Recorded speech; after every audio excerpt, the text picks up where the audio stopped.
Welcome back to the historic Chicago Theater here for our quarterfinals for the 2016 League of Legends World Championship. ROX Tigers have been absolutely smashing it today.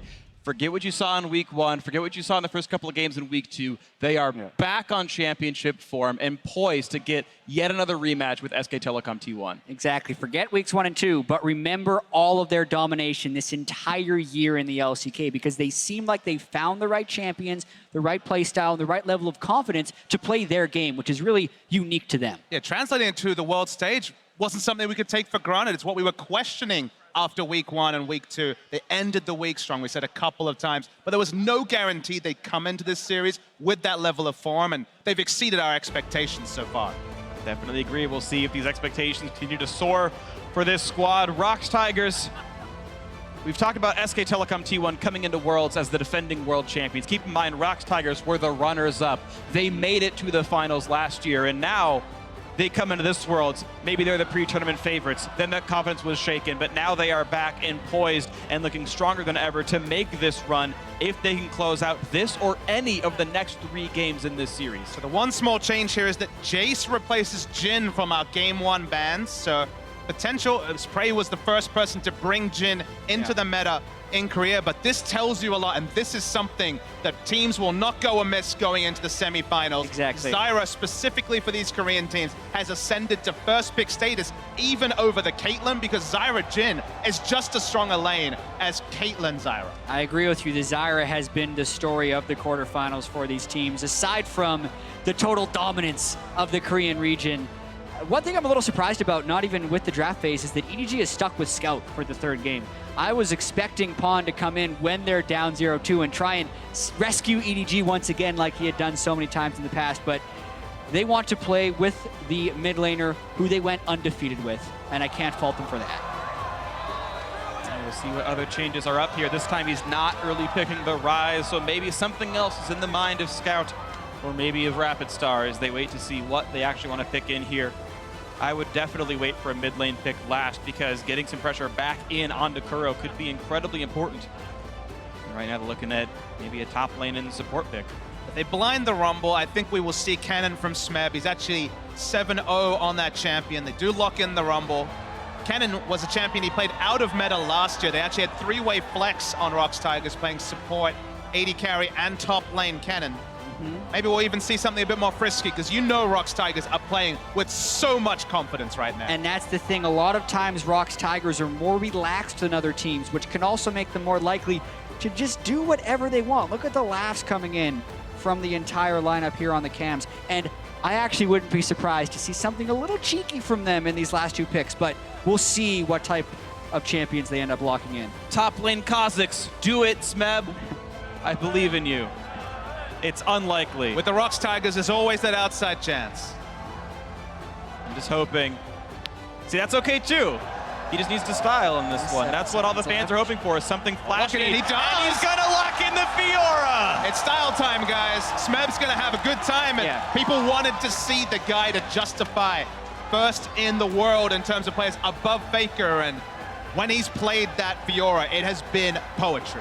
Yeah, interesting that they don't go with the Reliant Sol at all because of the mid lane pressure they've had elsewhere, but I think that is because they really want to be able to play around that Fiora, and it's not like it's a bad matchup up against the Rumble. It can definitely have some snowball potential. So I actually like going for the Rise here just to show Rise. If Kuro can show the same level of play on Rise that he did on Aurelion Sol, think of the teams, especially on red side, who already have to ban Nidalee and Elise, and now you're just struggling between what the hell is that last 3rd ban? I think there's definitely 2 sides to that argument, because if you can play it and dominate with it, well, then you want to be able to show that with a victory in your next series, whereas now you're just kind of confusing the pick and ban if you can show effectiveness on it.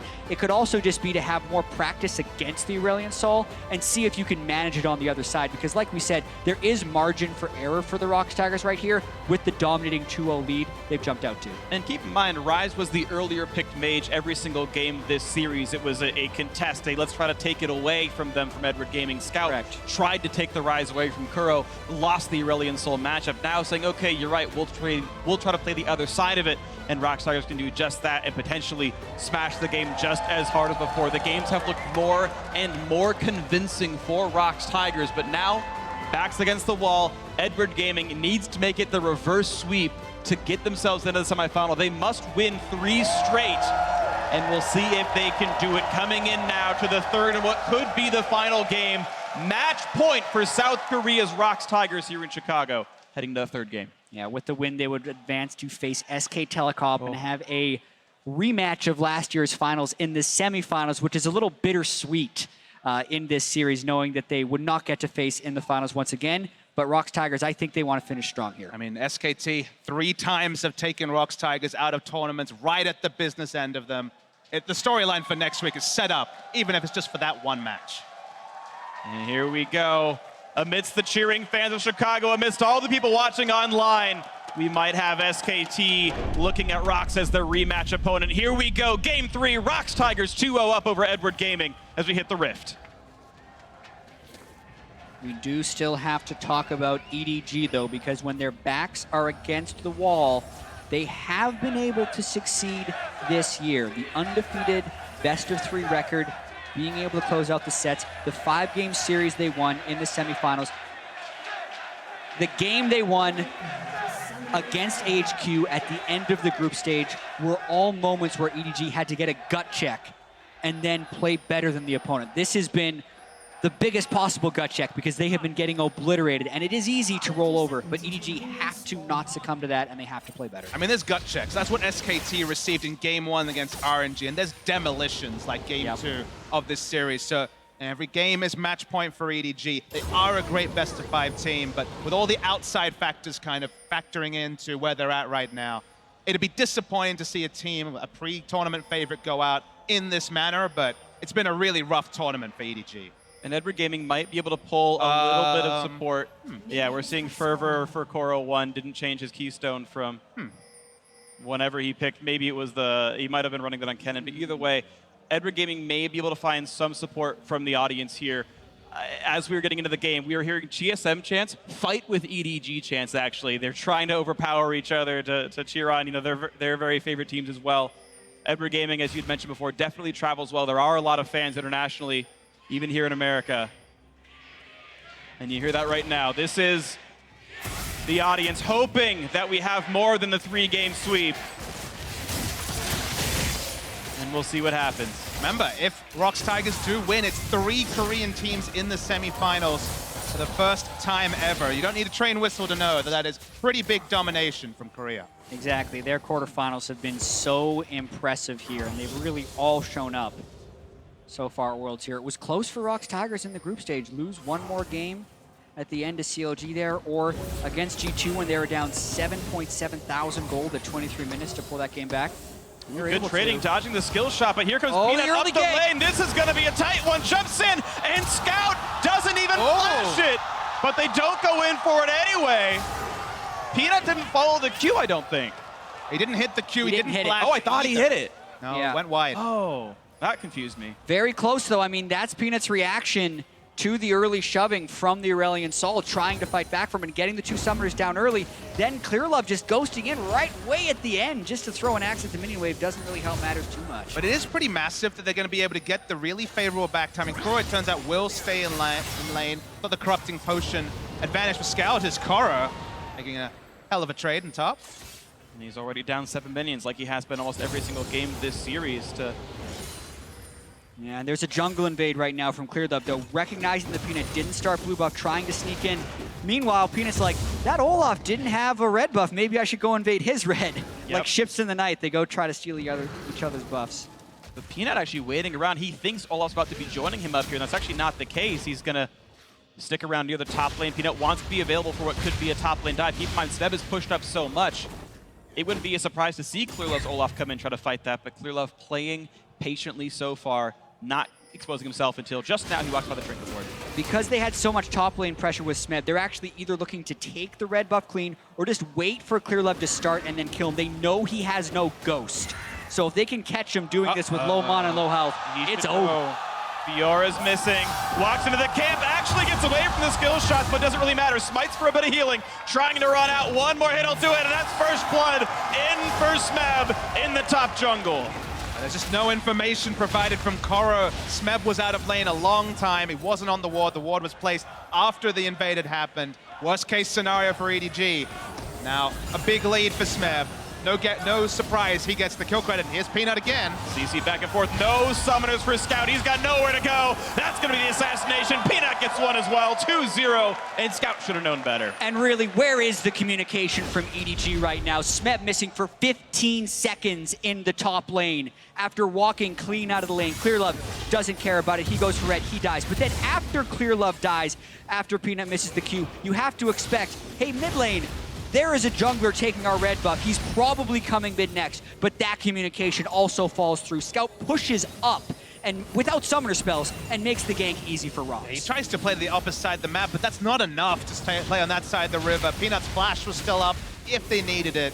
And now this game's kind of off to the silly stories already. Yeah, ROX Tigers have decimated EDG when EDG was playing a lot better.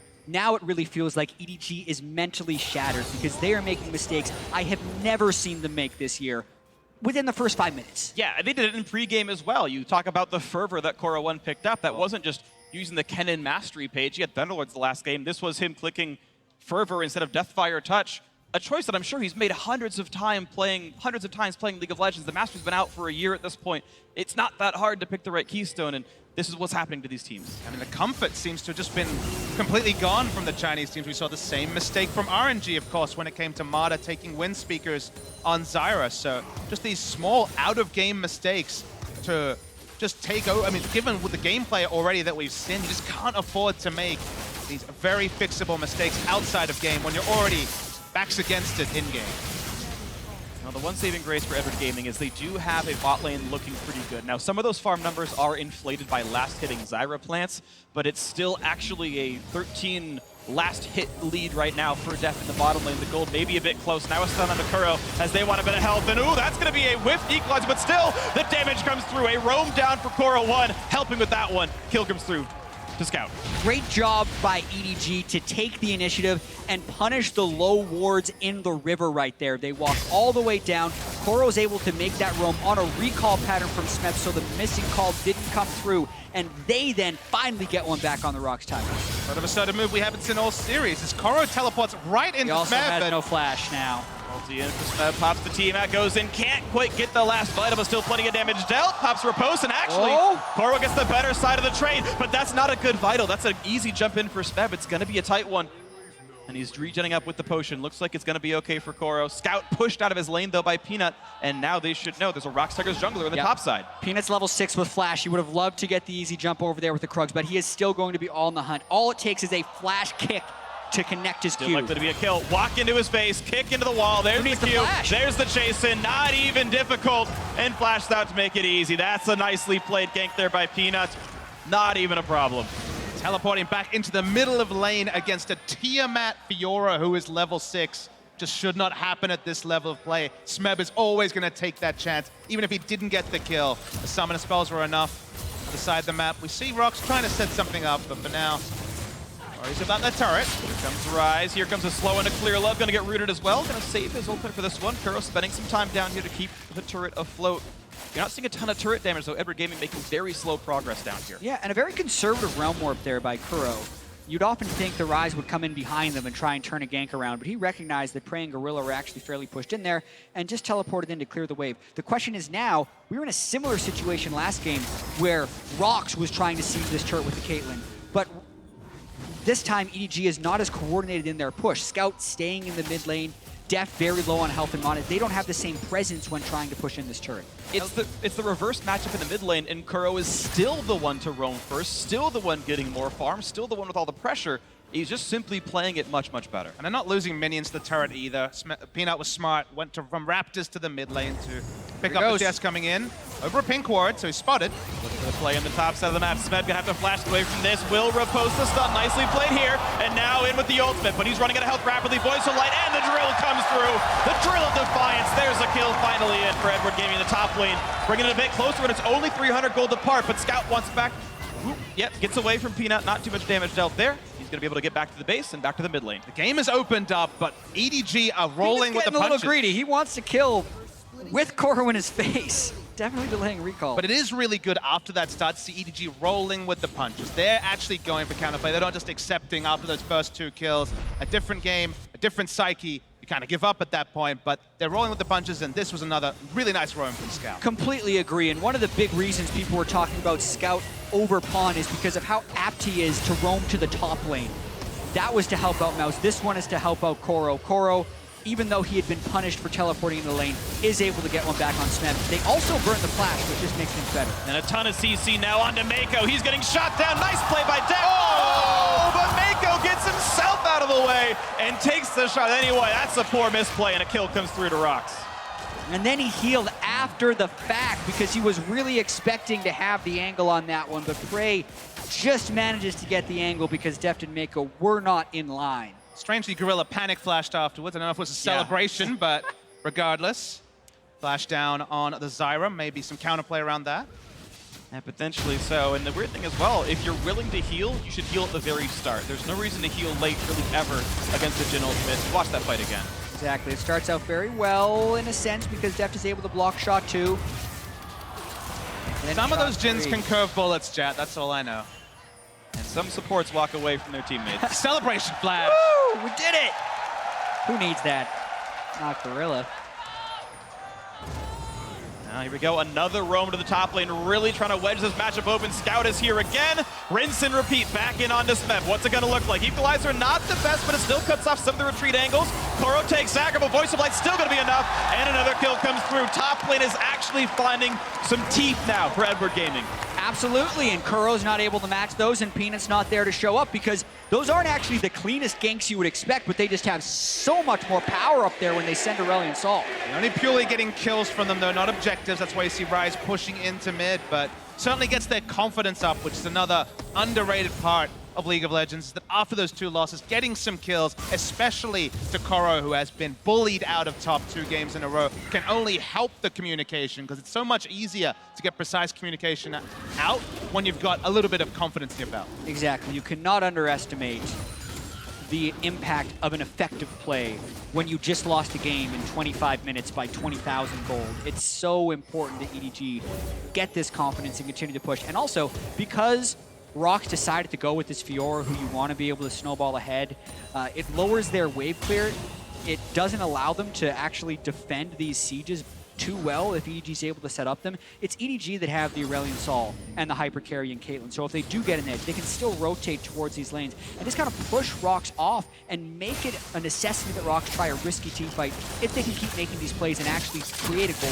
The last time Fiora was in the meta, a big pick that was played around it was Lulu mid, because then you could actually allow Fiora to go in, choose the target, wild growth, slowing and knocking up enemies. There's no such utility on the side of ROX. Sure, they have snares, sure, they have AoE, but this is very much Smeb going for a lane-focused pick and being punished for overextending. And it's still a team with no tanks, much like the Game 1 composition. If it starts to fall flat, you can get evaporated by an Equalizer and Hurricane Caitlyn. Deft is the damage share king. He is the hard carry of Edward Gaming. Laning phase so far so good for him. The tools of a Game 3 win are definitely in the toolbox for Edward Gaming, but it's a very tight game. It is still a lead for ROX Tigers. We just have to see more happen. Given the early ganks onto the enemy jungler and mid, you might think, okay, Drake's stacking up, but actually no Drake started yet because of all the map pressure that has been applied. Clearlove's mid. Yeah, Ghost on, though, for Kuro means not too many difficulties for him. Saves both summoners, had him in case he needed it.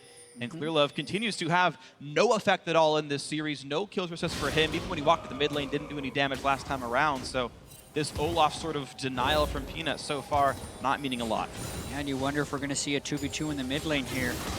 Both mid laners really cheating to their side with the jungle. This actually gives an opportunity for EDG to roam bottom if they wanted to try something really aggressive. Koro could even teleport in the theoretical world, but the roam could match the pink ward. Very important for ROX there. They do go through the vision. Quick ulti on Prey to soften him up. Nice little want the turret. there. But they've got 4 members to knock down this turret. The flashless Gorilla has to be a little bit careful. Fiora's coming in. The root. They don't quite dedicate themselves to knocking the turret down. Naka comes through onto 3. How much more is the Fiora's re-engage here. gonna grab? Smeb and Peanut are here. A late teleport for Koro. It's a 5v4 momentarily, but the kickback doesn't land the root. Now Mako gonna run out of health. Voice of Light plus Equalizer getting a little bit more, and Gorilla running down, but no! He eats a trap! Can they find any more? A realm warp doesn't quite get him out! And look at all the kills for Edward Gaming! It's 3-1! Now, maybe a little bit more coming through. Smeb wants it, and he finds the shutdown, gets healed up a little bit more, and now getting barbecued to the backside, takes a harpoon to the back, and a snipe in for Deft. Edward Gaming with the lead. It's exactly what ROX didn't want to happen. EDG set up with the siege, ROX try to fight them off of it, but they lose the fight and the turret, and EDG has their biggest lead of the series. ROX, like their support gorilla, may have started celebrating a bit too early. Sure, they were way ahead in this series and in the early game. They had the early teleport coming in, but they don't have the same sort of item leads that they did in previous games. Exactly. The level 9 Fiora teleporting in is much different than a Spirit Visage Maokai, for instance. They have no lockdown when that happens, and Koro arrives, does get an ultimate down that hits Prey. It wasn't the best ultimate, but then the Flame Spitter that comes in afterwards is very effective. Clearlove stays in the fight, lands the axes, and while Smeb does pick up a kill on the backside, that too costs him his life because EDG is able to chase him down on the backside. The heal field came in earlier, maybe on the first target, just to have a burst of healing for the rest of the team. Maybe the fight goes different, but bit of greed there from ROX. Doesn't pay off, and EDG with their first gold lead of 15 minutes. You can see actually some real participation for the rest of Edward Gaming now. It actually wasn't just Deft 1 versus 5, hoping his team would pick up the dead weight, but it was actually 1,700 from this Rumble from Koro with a great equalizer, and you can see staggering numbers out of Scout's Aurelion Sol. It seems that the change in mid lane pick seems to be worth it, and even though these teams are happy to early pick the Rise with the Aurelion Sol, who's doing more so far in these games, 1,500 gold lead for Edward Gaming, we'll see what else they can do. You really can't overstate how much Scout has done, because he's basically doing Clearlove's job for him. He's the one that was ganking top lane, making the plays around top. The Aurelion Sol, the mobility that he has on this kit has really been what has changed from the previous games. It's much easier to jungle when your mid laner does the ganking part for you. Yeah, the power of Aurelion Sol, and kind of displaying the reasons why so many of us analysts thought he was going to be a high priority pick ban champion in this tournament, as we're seeing a lot of effectiveness in this series.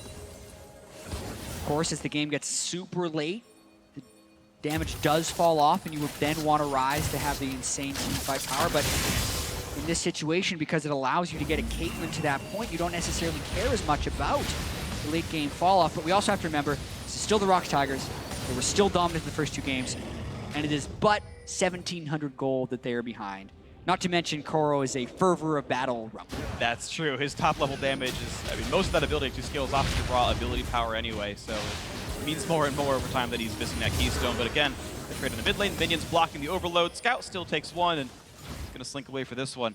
But yeah, ROX Tigers are, to be fair, actually used to playing with some level of a deficit. Domestically in South Korea, they actually get behind plenty often and still won the regular season and won the playoffs. And you know, this is not exactly unfamiliar territory for ROX Tigers to pull themselves back up in this game and complete the 3-game sweep. But we'll see, only 17 minutes in. Exactly. Now we have to think about the next steps that these teams should be taking, and what should EDG do with their lead? Because remember, ROX doesn't have great wave clear or a great way of actually getting into fights. So EDG should be rotating this Caitlyn around as much as possible, go to the lowest wave clear lane, which is Smeb's lane, and trying to push down that turret. It's even better if they could kill Smeb before they arrive for the siege. Oh, that's Smeb jumping back into the core, because suddenly here's the rest of the squad. He's going to block the ulti, but now comes Peanut, and maybe he shouldn't have been here at all. That's one kill picked up for Deft. The rest of the squad is now here as well, and Peanut's got nowhere to go. The kick means not very much, but still, they get the kill through with Deft. That's good enough there for Edward Gaming. 9-6 the scoreline. Almost a 3,000 gold lead, pushing top lane outer. And now Scout's trying to go for more. Will ROX trying to defend this turret. Gets the stun on the Gorilla. The knockup's going to be nothing. That's another one picked up. Mako makes his mark. 10-6. Look at this game. We were just talking about it. That was EDG's next move, and somehow it catches ROX by surprise. They didn't think EDG would be there for the play, and even though EDG was throwing equalizers in one direction and ultimates in the other, they still managed to overpower ROX, get the kills, and take the turret. I really liked Koro sucking in Smeb, trying to make him come in aggressively. It worked. They got the extra kill. Peanuts stuck in no man's land. Hold on to the kick for a long time. Got very little from it, and this is just an attempt to keep this turret up as long as possible with the Jhin ultimate. Plenty of damage back and forth, trying to snipe down, and yes, with the minions gone, it's Edward Gaming who have to wait a little bit longer. Plenty of gold in their pockets, in fact. We've got over 1,300 on everybody except one. As we watch that fight again. Clearlove was actually really patient here, but Smeb just decides to go all in.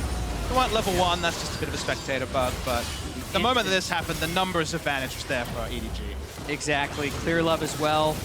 able to stick close to Peanut, the equalizer. Does allow the final kill to be picked up by Def, but then even after the fact, when they have 5 people there, Gorilla trying to defend the turret 5v3 when they're gonna have the siege anyway is a little inexcusable, and it means they're down 4,000 gold. What's funny about that final kill with the equalizer is it was subtly really a good equalizer. The reason being, if Peanut was going to live, it's him safeguarding to a minion and getting away. And if he does that, he just jumps onto the equalizer and dies. Fair enough. So Coral might have been a mastermind there and outthought all of us with the missed equalizer.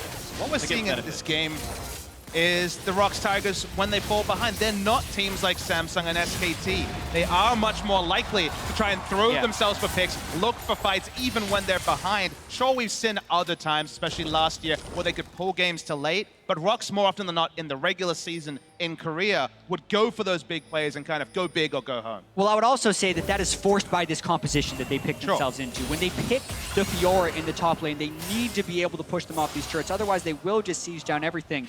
Scout is in a lot of trouble here, actually. Goes to get away. Nice flash, times it properly with Smeb's Q to make sure that goes on the long cooldown, missing his target. But that is double summoners down for Scout with just the cost being Smeb's ulti. Much shorter cooldown for Smeb. We also talked before the game about how forget about the ROX Tigers of the group stage, weeks 1 and 2. Remember the ROX Tigers from the regular season. But in the group stage, they had a lot of team compositions that maybe didn't make a whole lot of sense. They did lose the game to the Aurelion Sol and the Caitlyn because they fell a little bit behind early, and then they got out-pushed by the immense roaming power of the Aurelion Sol.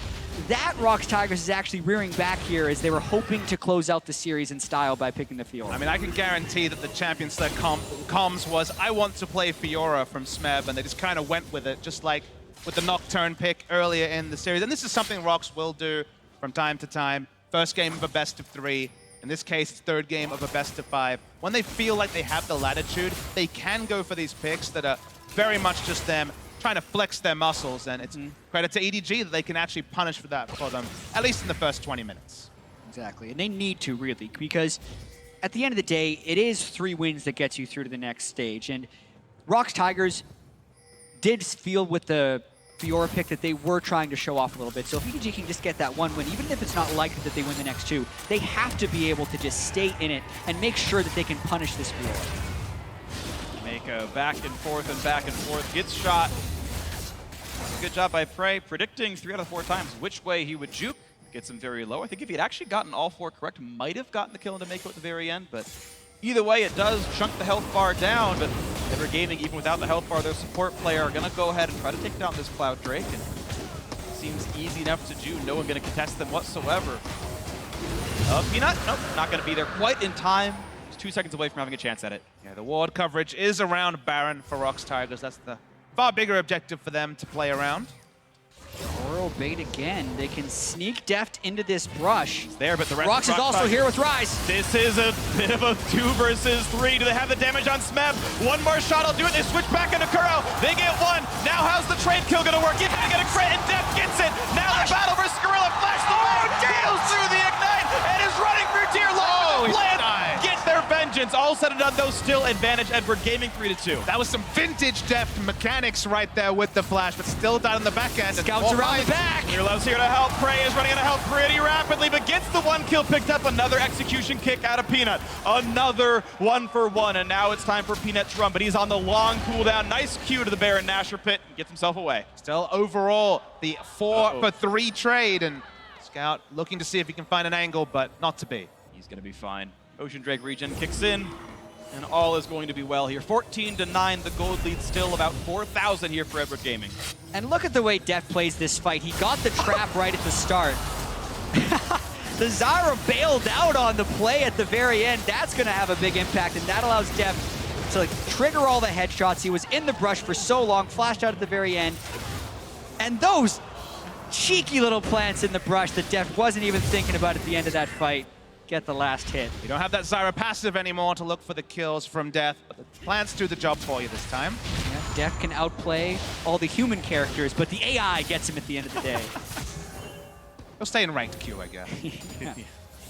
No co-op versus AI for him. Unfortunately, I think if he did run to the right, Frey would have been in range for an auto attack, so he was kind of in a darned if you do, and he did. Well, Deft's gonna get not quite rooted actually. Prey wasn't in range. It's okay. Still a tight game, 4,000 up. Edward Gaming, once again, trying to play the control. They've got the outer turrets down already, and Dragon's dead and will be for quite a few minutes. They've got to find something else to do.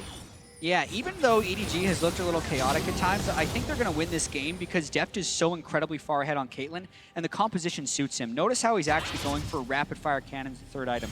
We've seen a lot of Caitlyn's have to go Last Whisper on the third item to cut through an armor user, but there is so little armor that ROX can actually put up. Not to mention they have the setup of the Aurelion Sol and the shielding of Karma, that if they just group up and fight with Deft, I think they win. This is the kind of stuff they need to avoid, though. And that's going to be a pretty quick kill on the Scout. Does get some decent damage on a Prey, but not enough to matter. And you're seeing ROX Tigers pulling the trigger, saying, we are not going to go quietly into the night. We're going to find these 3v1 kills. They knocked that one down. The repeated attempts to claw back in. Very smart by ROX. They finally get one to pay off here. And even though it's been a really bloody game, 24 kills in 25 minutes, there isn't the same sort of ward coverage that ROX Tigers was able to get when they're ahead compared to EDG. Obviously, the margin is a little bit smaller, but there isn't really many ways for EDG to punish three-man rotations to the top lane. And it's been kind of team deathmatch for the last 10 minutes or so. Yeah, it's been a much more chaotic game, but I want to reiterate that everything that has worked for EDG have been when they've grouped the Aurelion Sol with the Caitlyn and pushed, because there are very few correct answers that the ROX Tigers have that aren't fight. Yep. And if ROX Tigers fight, because of the advantage of Deft now that he's completed his rapid fire cannon, I think they win those fights. So EDG just need to maybe not even care about shoving out all the lanes and just push straight down wherever the farthest outer turret is, which is in the top lane or the bottom lane, and just force ROX to come to them. I like some of the itemization choices here. We see Seeker's Arm Guard, a Chain Vest onto the mid laner, and the armor predictably onto Clear Love, but just some armor, because the 2 flat armor penetration items, 2-item spike from the Jhin is very powerful, and someone is going to be in the front line, may not even be the Olaf. So just having some armor to not be deleted outside of range is very important. Here comes the attempt, going to be the Rune Prison in towards Koro, puts the equalizer down, but just not enough damage dealt nearly rapidly enough. And again, it's ROX Tigers finding a kill in a side lane with Edward Gaming late to react. They're doing exactly what they need to do to win this game. They are preventing EDG from grouping up as a 5-man unit, and this can start the Fiora split push. It's a Ravenous Hydra with a wave in a decent spot. This could be just the first of many turrets that Smeb take in a split push. The fact that they get the objective here is oh so sweet when they picked up the kill just before, so finally shutting down Koro like they were able to do in games 1 and 2, but this does cede over Baron control to EDG. Exactly, but it's also incredibly dangerous for them because they do not have a true answer to Smeb. So I just mentioned that I think EDG can win a game by grouping and forcing fights, but if they do not force the fights, Smeb will solo win this game because even if he's 3-5 on Fiora, that champion scales like none other when you're comparing it to what EDG has on the team right now. And you talk about initiation, is that an axe from Olaf? Is that Aurelion Sol getting very, very frisky, pretty much has to come from the front? I think it's more about the Baron control and forcing Fiora to react rather than, you know, a linear initiation like a Malphite, obviously. And sometimes those moments are finding those flank kills. We had seen Smeb ganked earlier on in this game. It was Scout roaming out of his lane, getting behind him, but you're seeing Smeb give the proper respect over. He backed off as soon as Scout went into Fog of War, and those flanks aren't happening, and he's still safe in that split push. Look, Smeb is considering another all-in if he sees Rumble. This is another time where ROX is very different in that he doesn't have anywhere near the ward coverage he needs to go for this aggressive trade, but ROX don't play the same level of methodical League of Legends as other Korean teams. Right, it's not enough words to guarantee that he's alone, but if you're a smart enough player to think about where would I be if I were a Scout, you say, no one should be in this jungle, this is probably fine. And you might be wrong, but he's right enough that they won over in South Korea, that they're coming in here 2-0 in this series. And he's been there so long. Koro doesn't expect it. He doesn't need to go in there. Very smart to get the pink ward. Very smart to ward it, and Clear Love's around the window as well. So here comes the chase. He's got a couple of slows, but here's a Realm Warp, and Kuro is going to bring him to safety. Smeb doesn't even have the flash to get away. Gorgeous timing for the escape right there. But still a strong play by EDG, suspecting that Smeb would be laying in wait, getting the pink ward down, taking the Drake, and even though they didn't get a kill, they can still now go and get Baron control because the wave is shoved, the Drake is taken, and they can move straight for Baron. And they're Not going to have an easy chance getting on a Peanut right there. Nice forward hop over the wall, definitely done by him. And now it's EDG trying to pull the trigger on Baron. Yeah, and Peanut's going to want to steal. He's had a great steal rate on this one, but you try and zone him with the Aurelion Sol, and you actually want to take a 50-50 if they go for it. And here comes the teleport in from Smeb. Scout is in the front line, losing a lot of health, and rises on him, and Scout's going to lose his life at the very start of it. That's going to get him popped with the Guardian Angel. Now it's Smeb still chasing through Koro, jumping into the Baron pit, but Deft is still alive in the back line. Scout will go down to Smeb. The re-engage on Koro, though, is good. That's a lot of damage into Caitlyn, and Equalizer kind of splits up the team. Koro buying what time he can with the Zodius, but still goes down to the plants. Meanwhile, Deft and it's Clear Love picking up everybody. That is 4 kills for Edward Gaming, and the resulting 3v1 is Peanut still alive. He is, and we've seen this story before. Just when it looks like ROX will lose at a Baron fight, Peanut comes around the side. Oh, Deft going big! 2 more shots will do it! He's gonna knock down Peanut, and that was a huge play! Should be Baron over to EDG. The Guardian Angel so important. No healing field coming through from the Fiora. No real way to re-engage that fight, and free Baron to EDG. 9-1-5 on Deft. Beautiful play by Deft in that fight. I will say EDG got a little scattered around the Baron pit. This has been a pretty scattered game, but he was always doing the maximum DPS. Gorilla almost picked off at the start of the fight.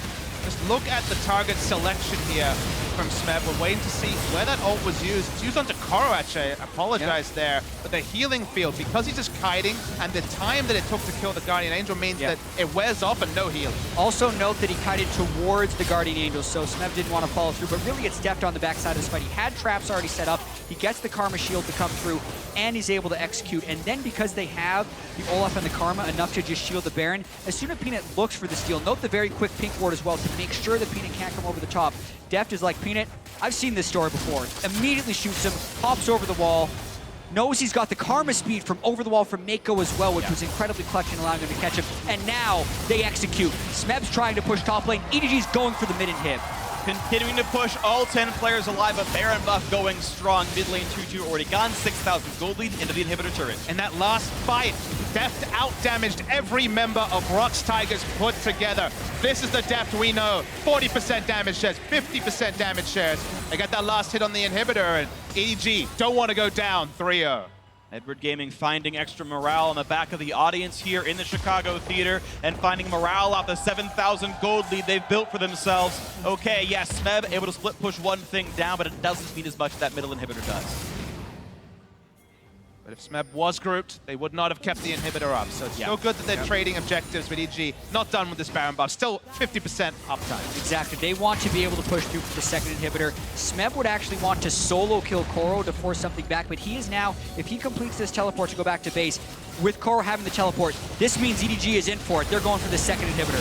Looking for the CC on a Scout. Plenty of knockbacks to kick in for Peanut. It's a trade of 1-for-1 jungler for mid laner, but maybe that's a good thing for ROX Tigers. It's now the rest of the fight to go. Minion waves running out, though. The snipes don't mean too terribly much from Crazed Jin. Deft doesn't have a tremendous amount of lifesteal here, aside from his Keystone Mastery, but without the mid lane, they don't have as much setup. They still want to go. Top of the traps, couple of shields coming through, finding a few auto attacks to get some purchase here. Ocean Drake may help when they disengage. One more shot will do it. Turret goes down, and it's still the 4v4. And it's a 4v4 with an 8,000 gold lead, making it quite difficult for ROX Tigers to really want to push in onto this one. A few more shots come in for Smeb, and Edward Gaming says, you know what, this is good enough for us. We're going to disengage, going to reset the fight, and come back to our base, buy some new items. Yeah, Peanut was going to be alive in 10 seconds, and EDG did not want to opt in to a 4v5, even if Deft is incredibly strong. But that is a lot of progress that they needed to make, and because they pushed that wave in so far, it's a very long time before Smeb could set a push coming back towards that lane. So instead of going for the explosion inhibitor, I think EDG is actually going to be going for the open turrets on the bottom side, since they are mainly concerned with Smeb's ability to take their own inhibitors, and he hasn't even started on the other waves. So they may as well push the lane in which Smeb started. This feels like Smeb's job right now is to try and take the easier objectives. He's pushing in a wave, doesn't have the coverage to take outer turrets, but just keep the gold lead in touching distance. No 20,000 lead here. It's 7,000, which is still pretty apparent, but at the end of the day, Smeb can do his best to buy time. He was relentlessly ganked earlier in the game, but now in the grouping phase, you can get away with perhaps knocking out an outer turret. You're seeing the pings on the map. It's actually EDG who pinged not only their own outer turret, but also Smeb's brush. So they're acutely aware of the play ROX Tigers is going for. Smeb level 17 will have incredibly long death climbers, and EDG, yep, knowing what was going on. Smeb sniffed it out, but with the red buff on, does it even matter? Running for his life, the flash is the chase, the flash to run. Smeb, voice of light, and the kill for Deft. He's unstoppable. The stun on Apina didn't even need to be there. 2 for 0 to Edward Gaming. And already inhibitor down, they just go to where they think Smeb's gonna be. They catch him out. GA up on Clearlove, GA up on Deft. He's got a 5,000 gold lead against Prey. EDG is gonna look to end here. Mid lane inhibitor already gone anyway. 40 seconds in the respawn for 2 members of ROX Tigers. Gorilla caught out as well, forced to flash. The chase is in. The kill comes through once again for the mid laner for Scout, Clearlove, Guardian Angel. Who even cares? The same popped here on the Aurelion Soul, but now it's on to the Nexus turrets. It's on for the comeback for Edward Gaming. They drop the first 2, but convincingly they take game 3 off the back of some excellent play. Deft 11, 1, and 8 on the Caitlyn, and that's game 3 going to Edward Gaming. With their backs against the wall, and ROX trying to show a little bit of flair, Edward Gaming stay alive in this best-of-5 series. And Deft was incredible that game. This was vintage Deft, as you say. Almost had a tremendous outplay, died to the plants in top, but kept up his level performance, outputted more damage than ROX Tigers in team fights in the late game. And ROX, their feet were off the ground, or so they thought. Suddenly, feet back on the ground. They need to regroup. They need to play a 4th game that did not look possible after those first 2 kills early in the game. The steadier for EDG was getting that first kill back in, targeting out the top lane and the Aurelion Soul, and how much work that did without even requiring them to bring in Clearlove, I think was key. You really saw the mid lane open up, and also the way that EDG can come back in that game with the way it started. Some very poor plays in the top lane, mid lane, and jungle within the first 5 minutes, but then the fact that they can reset and then start making the big plays is actually very promising for EDG. Yeah, definitely agree. An incredibly tight game. Really interesting to see the adaptations coming through the teams as well. You had a more conventional carry come out for Deft here playing the Caitlyn. That paid out beautifully. I know some were talking about, oh, what if it's Jinx? What if it's one of these big carries? But Caitlyn is almost Jinx, but can also actually win her laning phase. So I think that champ worked out very well. The Aurelion Soul, I think, was huge as well because it let them snowball a top lane advantage over Smeb, which I think very few would have ever predicted, but that was beautifully played by Edward Gaming as well. However, ROX Tigers still have 2 more games to go to have that shot at winning it regardless. Now, and toss it over to the analyst desk to break down that first Edward Gaming win. Thank you very much, Freak. EDG extending our series to a 4th game here. And gentlemen, at the beginning of the day, I called you experts. I'm beginning to rethink. To your defense, you denied it, but I'm starting to rethink that title after not a single one of you suggested Fervor Rumble as the key to victory here for EDG. Also, we didn't know that ROX was going to troll because they would pick what worked twice in a row, and they're like, actually, we're going to give it to you now. And now EDG figured out that actually Do you mean the Fervor Rumble? Or? No, I mean the Aurelion Soul Caitlyn that works wonders. And they say, oh, here, have the winning composition. And now they learn. Now and you know, we give a lot of credit to EDG's coaching staff in big games. However, this was a 5th time in a row that Caitlyn was on the board. H2K played it twice against them. All of a sudden, you know, ROX has played it twice against them. This champion is just so safe that you can't win a laning phase against it. They've only just decided to pick it away. Yeah, but here's the thing, Deficio. Yes. Aurelion Soul was available for ROX to take at any point during this champ select. It was last picked by EDG. So what's going on there? Okay, so Dash, we are experts here, obviously. we look at the pick and ban phase, and we've now seen 3 games in a row where a team decided to pick Ryze blind and then say, take Aurelion Soul, please. It's good against the Ryze. You can roam out of the lane against the Ryze as well. You can pressure the entire map. Now happened for the 3rd time, so I feel like we need to understand that Ryze is the better blind pick and definitely not the champion who won 3 games in a row and had insane impact in every side lane. Please pick Aurelion Soul or ban it. The other problem is that you actually pick no wave clear because you have Jhin and Ryze. So who's going to actually... And Fiora, man! Where's the wave clear? Well, who's going to stand up to Aurelion Soul Caitlyn with the traps? You just can't even defend a wave. And that's when we saw with the Baron power play from EDG. They just push this lane, thank you for the inhib. This lane, thank you for the inhib. What can they do? And you could see that the confusion was even in pick ban phase because they were obviously like, this is Aurelion Soul, we're going to lock in Zed. Mako, get ready to hop a Zed. And then it's like, Rise, do you want Zed still into that matchup? Like, not really. All right, so but now let's get into the actual gameplay elements of it because, hey, the comps fell the way they did. And I think a lot of people would still look at these champions for ROX Tiger and say, well, okay, I mean, Fiora, Smeb Fiora, I've got a lot of confidence in the way that he plays. But our first one here coming 14 minutes into the game, 4 for 2 for EDG here in the bot lane. Yeah, and this is just what Aurelion Sol does because comes down, zones the turret, lands CC, and has mass amounts of damage. And you see that ROX is actually going to decide to fight this one, and it all goes pear-shaped. Yeah, actually looked kind of scary at first. With the chase come back, Mako even goes down, but then turn around Aurelion Sol ulti with Rumble ulti on top of it. Everyone drops low, and now you can actually start chasing.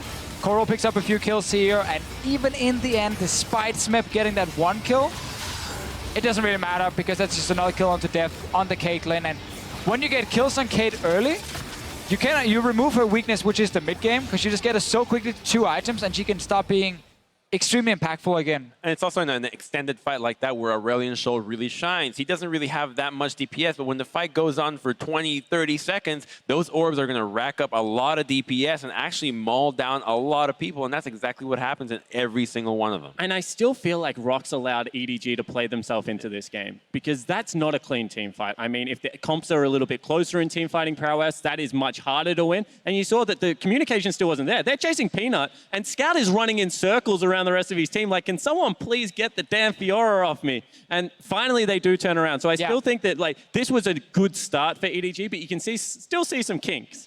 There were, of course, a few like issues here and there, but I actually think EDG, once they got the advantage, played it really well. Yeah. They didn't give they didn't give ROX Tigers many ways back into the game. Fiora obviously was a bit of a risky pick. I understand it as a pick against the Rumble to try and snowball against him in a side lane. But it's more to me the Aurelion Sol. Like, that is just the key pick here. Stop picking And this is just a little rides. bait from Kuro baiting Smeb, but surprise, here's Johnny, because Olaf is about to come in and just wreck his day. It's a 5-man rotation to the top side because Aurelion Sol can come in, and this plays in a net EDG, a nice little advantage to a top lane turret, and once they get the 2 outer turrets, the map is theirs. And there's a criticism we didn't think we were going to use today about the ROX Tigers because they were winning so hard in the first 2 games. When they do fall behind, they tend to try and fight their way back into the game. Like you see here, they went very aggressive despite getting ganked actually on top side. See if they can outplay the situation. Sadly for them, ends up costing them more kills basically because then they stay around also, and fighting their way back against roaming champions is not going to work. Well, and this is where, in all seriousness, I do love your point about Aurelion Sol and the priority that should be placed on this champion in this series, because that pick dictates for EDG the way that they must play the game, right? And so with that champion, that's when you see them motivated to make plays like that, actually going to the side lanes. And one of the oldest criticisms of Clearlove is he needs a jungler on his team because he likes to farm. Even on Team WE, you know, they used to talk about Messiah's Twisted Fate, Messiah's Scion, and he was a very farm-heavy jungler. Used to play things like Zed. Now, all of a sudden, you know, Pawn's always played Twisted Fate. Scout is a heavy roamer. None of these plays in the side lanes were actually set up by the jungler. All of them were set up by the mid laner, or in the end, like even a Karma getting up there first and setting up the play. Yeah, it just becomes this game where whenever, like, being it a Twisted Fate or Aurelion Sol, maybe a Pantheon mid, whatever it is, you know, whenever they leave the mid lane, it just stops you from playing aggressive in side lanes. Even if they don't go to your lane, you have to respect the fact they're out of vision. They could show up in a few seconds, and that's again where that pick offers so much value. You see mid laners, they just walk out of the mid lane when the wave is dead and just sit in the bush and wait a little bit. And maybe they go to side lane, maybe they go back to mid, but it's again, it's the pressure. And we saw the difficulty for ROX in terms of having a team fight or being able to operate in team fights or through that mid game against a 5-1 and 5 Caitlyn. Let's go ahead and take a look at the ace that busted the game open here for EDG, brought to you by Acer. Finally wanted EDG to start the Baron. They do so, and while Scout gets kind of cut out, he does have a GA. Peanut goes for a very greedy kick. He had a better one in hand, but they're able to play the fight. And notice Koro's ultimate right here. He's inside the pit, but he's going to lay down a very nice equalizer with his Flame Spitter on. That's going to zone out ROX and kill the rest. And what it does is it guarantees Prey's flash and also separates the fight into a 3 and a 2. So even though Scout's fallen down, odds are still in EDG's favor. And this is what I actually like about a team like EDG. They don't give you 50-50 smart situations. Once they have that lead, Def's going to go over the wall. He's going to challenge Peanut and comes up with a heads-up play. Yeah, we get to see EDG pure team fighting comp versus a 1-3-1 split pushing comp. EDG actually before this, they kept kind of playing side lanes, got caught out a few times. They learned just start the Baron, take the fight. Deft obviously became the big carry in that one. Hey, he was actually kicked back right next to Koro, who just had used his abilities on something else and couldn't actually lock him down. Def stays alive, wins the fight obviously for his team. All right, well, here we go. Game 3 in the books for EDG. So that brings us to 2-1, but they still got to put together 2 victories. And you already mentioned it, Spawn, in this segment, that this game wasn't devoid of mistakes for this team. So how do they clean it up even more? And particularly since they're moving back to blue side here, how does Champs Like go for EDG? I think one more time you have to go aggressive in the bottom lane. I'm actually looking for them to pick up the Zyra, get the aggressive bottom lane, because it unlocks the rest of the map. All right, any thoughts over here, Defizio? Yeah, I think first picking Zyra definitely is an option. I wonder if first picking Aurelion Sol, and now I keep talking about it, is also an option because I'm actually waiting for one of these teams to just pick it super early in the draft and not wait for the Ryze pick first, unless they only want to have it against Ryze. Obviously, Malzahar can be a pick against it, but you can still roam on him, you can still impact the map.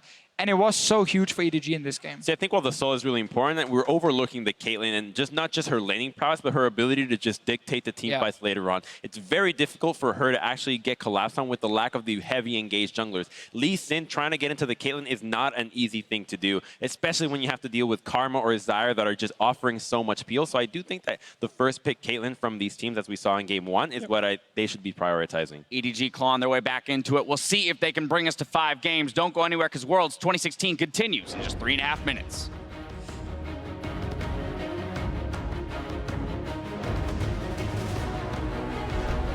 Yora's missing, walks into the camp, actually gets away from the skill shots, but doesn't really matter. Smites for a bit of healing, trying to run out. One more hit will do it, and that's first blood. But the kickback doesn't land the root. Now Mako gonna run out of health. Voice of Light plus Equals getting a little bit more, and Gorilla running down, but no, he eats a trap. Can they find any more? A realm warp doesn't quite get him out. One more shot will do it. They switch back into Kuro. They get one. Now how's the trade kill gonna work? If you get a crit, and Def gets it. Now the battle versus Gorilla. Flash Lord deals through the ignite and is running through tier low. Getting their vengeance. That's a lot of damage on a Caitlyn, and Equalizer kind of splits up the team. Kuro buying what time he can with the Zodius, but still goes down to the plants. Meanwhile, Def and it's Clear Love picking up everybody. It's on for the comeback for Edward Gaming. They dropped the first 2, but convincingly they take game 3. The world has changed. The war we're fighting today needs a different kind of soldier. Get on your knees! If you wanted me back, you could have just asked me. Let me simplify it for you. Kick some ass and try to look dope while you're doing it. I could definitely make that work.